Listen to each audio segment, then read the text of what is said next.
This is a download from BBC Learning English. To find out more, visit our website.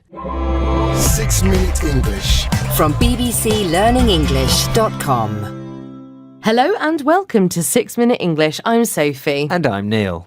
What are you reading? A news blog. It says here that the fossil of a two-headed dinosaur has been discovered in Greece. Look at this picture. Oh, honestly, Neil, you shouldn't believe everything you read on the internet. This story is from one of those fake news websites that float about on social media. And you aren't the only one to get taken in. Even serious news channels report these types of stories as if they were true. Taken in means fooled by something. Well, I must admit, I did believe it. And I didn't know that fake or pretend news sites existed. How am I supposed to know what's fake and what's real? So many extraordinary things happen. That's a good question, and actually, digital news and its effect on traditional newspapers is the subject of today's show. The thing is, if you read a traditional print newspaper like I do, you'd find stories that are more reliable, ones you can trust. Well, enjoy your traditional print newspaper while you can, Sophie, because they're going to disappear pretty soon, the same way as the dinosaurs. It is true that print newspapers are feeling the pinch these days, and that means not making enough money. But I will miss them if they go. Which brings me on to today's quiz question. Neil, how many national print newspapers are currently sold in the UK a day? Is it A, 70,000, B, 700,000, or C, 7 million? Ooh, well, I'll go for A, 70,000. It can't be much more than that, surely. Well, we'll find out whether you got the answer right or not later in the show.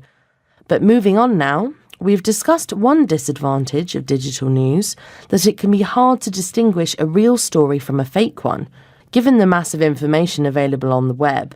So, maybe you should tell us about the advantages, Neil. Well, you can access news 24/7 and search for it on your phone or tablet without having to flip through pages of stuff you aren't interested in.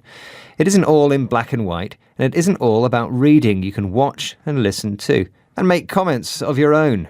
OK, well, let's listen to Tim Luckhurst, Professor of Journalism at Kent University, to see what he thinks is important in journalism nowadays.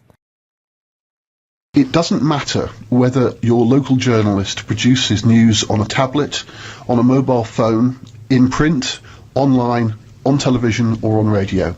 What matters is that there should be a diversity of journalism available and that it should be provided by professional reporters whose job is to do an honest, objective job, impartially in the public interest, not simply to rant or express opinions. Tim Luckhurst there. He says that news will be successful on any platform, digital or traditional, so long as reporters are honest and objective in their pursuit of a good story. If you're objective, it means you aren't influenced by personal feelings or opinions.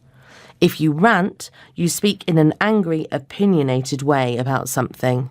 Now, newspapers need to make money in order to pay their journalists, and with circulation falling dramatically, they need to find other ways to make newspapers pay. A newspaper's circulation is the number of copies it distributes per day. Well, selling more advertising space is one way, isn't it? Yes, but many advertisers are choosing to use digital platforms because they reach a wider and more targeted audience. And this is one reason why digital news is taking over. It can pay for itself through advertising. I wouldn't mind paying more for a newspaper if I knew the quality of the journalism is good. But increasingly, people are expecting good quality journalism for free. Newspapers have been around since the invention of the printing press, and as chronicles, or written accounts, of people's lives are an important historical resource. Let's listen to Alex Cox, researcher at genealogy website findmypast.co.uk, talking more about this. During the First World War, local papers always printed in memoriam columns where they'd list local dead. What a lot of them also did was they allowed relatives to submit short poems about their deceased loved ones, and some of them were 5 or 6 lines, not very long, but they're really, really quite powerful. And the paper dedicated page space to print not just one of these, but multiple. And I don't know whether a modern paper would even consider doing that today. Deceased is another word for dead. In this case, it refers to the British soldiers who died in the First World War. Local papers, at the time, printed poems written by the families of the dead men. Those poems, captured in print, are an important historical record of the time. Indeed. Now, remember, Neil, I asked you, how many national print newspapers are currently sold in the UK a day? Is it A, 70,000, B, 700,000, or C, 7 million? Yes, I remember, and I said 70,000. Well, I'm sorry, Neil, but you are wrong. The answer is actually C, 7 million. But the numbers are falling. Well, that's still a few million more than I thought. Now I think it must be time to hear the words we learnt today. They are: taken in, fake, reliable, feeling the pinch, objective, rant, circulation, chronicles, deceased. Well, that's the end of today's 6 Minute English. Please join us again soon. Goodbye. Bye-bye. 6 Minute English. From the BBC.